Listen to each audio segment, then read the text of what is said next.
Et en ce lundi 11 février, c'est un événement historique et rare, surtout au sein de l'Église catholique. Le pape démissionne. Il l'a annoncé ce matin. Benoît XVI a annoncé précisément qu'il quitterait son poste à partir du 28 février. À presque 86 ans, il se dit fatigué. Benoît XVI avait succédé, rappelons-le, à Jean-Paul II le 19 avril 2005. C'est une annonce presque sans précédent dans l'histoire de l'Église catholique. Le pape Benoît XVI a annoncé lors d'un consistoire au Vatican sa décision de démissionner de son ministère. En poste depuis le 19 avril 2005, le souverain pontife, âgé aujourd'hui de 85 ans, a expliqué n'avoir plus les forces de diriger l'Église. Joseph Ratzinger n'aura pas suscité la même passion que son prédécesseur Jean-Paul II. Il a néanmoins su être patient et a gagné au fil des ans le respect des fidèles. Son pontificat a été émaillé par un grave scandale d'abus pédophiles dans le clergé. L'année dernière, c'est au sein du Vatican que le scandale a eu lieu, le majordome de Benoît XVI ayant lui-même orchestré la fuite de documents confidentiels. Je l'ai annoncé, je l'ai dit à maintes reprises, je l'ai dit sur la radio ici maintenant, je l'ai écrit sur mon blog. Depuis à peu près 5 ou 6 ans, j'en parle régulièrement. J'ai toujours dit qu'il ne finirait pas son mandat. Parce que selon mon interprétation du texte de Jean, qui d'ailleurs a déplu à un certain nombre de personnes, c'est amusant d'ailleurs, en disant que c'était du n'importe quoi. Je suis parti donc de ce texte qui dit « Je te vomirai de ma bouche ». Voilà. Et donc selon ma grille d'interprétation, cette partie-là concerne très précisément Benoît XVI. Et là, quand le Christ utilise, l'ange, pardon, utilise le verbe vomir, vomir ça veut dire que vous avez quelque chose en vous, vous avez ingéré quelque chose, mangé quelque chose, peu importe, et que ça tourne à l'aigre, et donc votre système le rejette, c'est-à-dire donc vous vomissez, donc c'est quelque chose qui part de l'intérieur et qui sort, voilà. Je te vomirai de ma bouche, donc Benoît XVI a été vomi, éjecté du Vatican. Je l'ai toujours dit, là, j'ai ma boîte mail, comme vous pouvez l'imaginer, continue d'ailleurs, tous les jours, là, même aujourd'hui, là, j'en suis déjà ce matin à 300 mails. D'accord. Et justement... Et tous les lecteurs, pardonnez-moi, tous les lecteurs, y compris ceux qui ne sont pas du tout dans la spiritualité, beaucoup de financiers, etc., ont lu mes livres, ont lu 777 par curiosité, parce que je parle surtout de la chute de Wall Street, donc ça les a beaucoup intéressés. Et là, tous, ils sont, la plupart du temps, ils sont quand même assez athées, ou ils ne croient pas en grand-chose, et ils me disent qu'ils sont sidérés par cette prédiction, entre guillemets, que j'avais faite de but en blanc, argumentée, etc. Et que mon analyse tient la route, parce qu'elle est mathématique, quasiment. Voilà.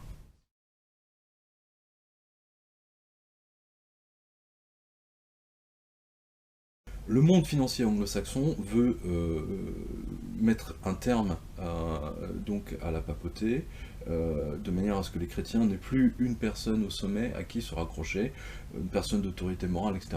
Vous avez quand même observé qu'au cours des années 2008, 2009, 2010, toute la presse mondiale d'un seul coup, et vous remarquerez toujours que c'était toujours la presse anglo-saxonne, y compris l'australienne, que d'un seul coup, toutes les affaires de pédophilie qui ont été gardées, ils ont exprès gardé toutes ces affaires pour les sortir en même temps. Donc c'est pour ça que tout est sorti en même temps. C'est pour détruire l'autorité du pape. Bon, avec Benoît XVI, déjà que le mec il a aucun charisme, il a autant de charisme que Lionel Jospin, vous voyez, donc et donc une fois qu'ils ont détruit cette partie-là, que dès que vous parlez, les gens entendaient parler Vatican, ils faisaient l'association prêtre pédophile, c'est exactement ce qui s'est passé. Vous allez en Angleterre, vous allez en Allemagne, etc. Malheureusement, la campagne mondiale qui a été menée pour le Vatican a parfaitement réussi.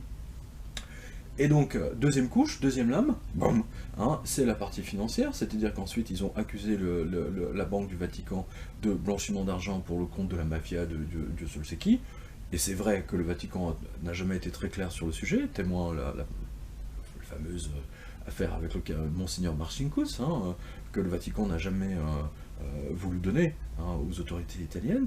Donc tout ceci a fait que ils ont dit, puisqu'on ne peut pas détruire totalement le pape, on va le détruire ses finances.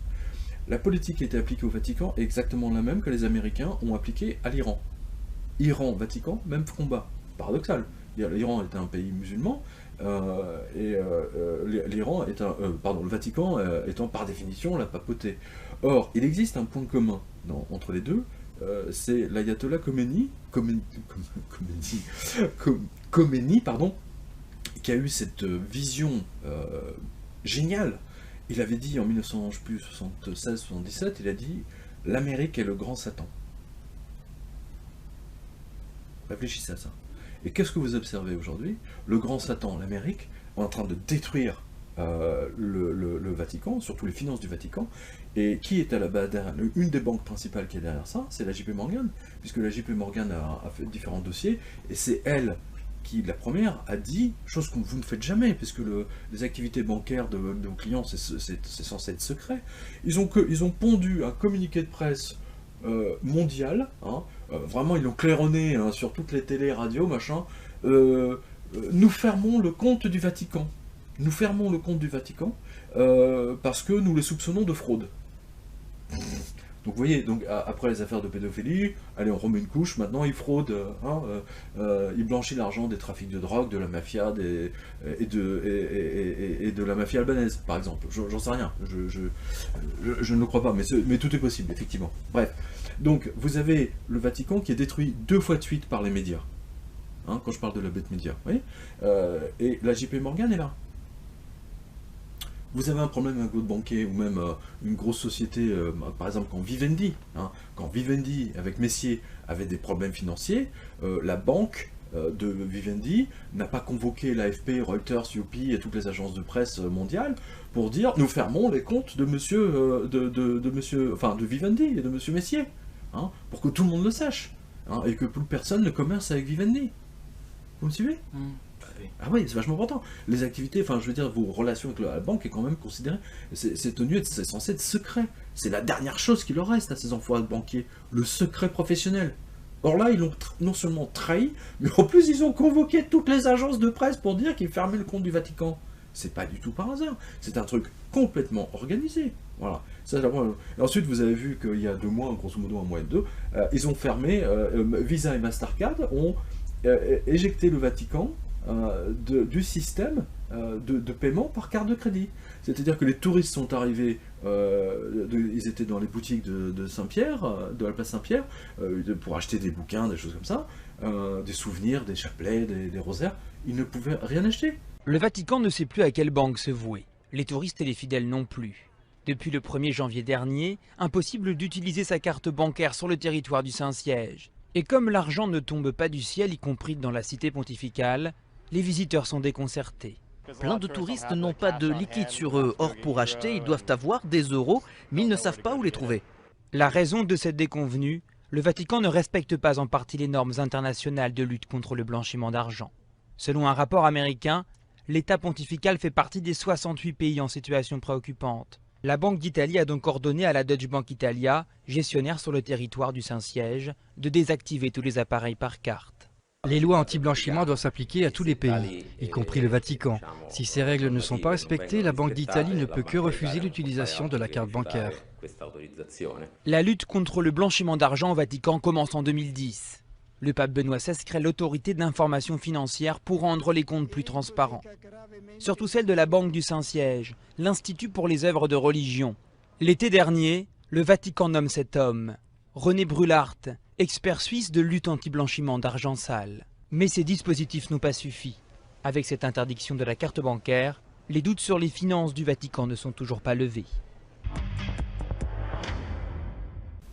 Les gens qui devaient payer des factures au Vatican, imaginons par exemple l'Église de France ou Lourdes, le sanctuaire de Lourdes, qui reverse une partie au Vatican, eh bien ne pouvaient plus le faire.